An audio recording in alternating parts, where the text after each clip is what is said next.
প্রবল বৃষ্টির জেরে বৈষ্ণোদেবীতে বিপর্যয়। বৈষ্ণোদেবী যাত্রাপথে ধস নেমে অন্তত 31 জন ভক্তের মৃত্যু। মেঘভাঙা বৃষ্টি, হরপাবানে বিপর্যস্ত জম্মু কাশ্মীর। এবার ত্রিকুট পাহাড়ে ধস নেমে মৃত অন্তত 31। বহু মানুষ জখম হয়েছেন।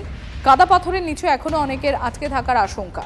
বিপর্যয় মোকাবিলায় বৈষ্ণোদেবীতে নেমেছে আধার সেনা। দেখতে পাচ্ছেন সেই উদ্ধার কাজের ছবি আপনাদের সামনে আমরা তুলে ধরছি। আধার সেনা সেখানে উদ্ধার কাজ চালাচ্ছে। এনডিআরএফ, এসডিআরএফ সহ বিপর্যয় মোকাবিলার দল রয়েছে সেখানে। বৈষ্ণোদেবীতে মৃত্যু মিছিল। কাদা পাথরের নিচে অনেকের আটকে থাকার আশঙ্কা করা হচ্ছে। আপনারা জানেন এই বৈষ্ণোদেবী যাত্রাপথে বেশিরভাগ ভক্তই তারা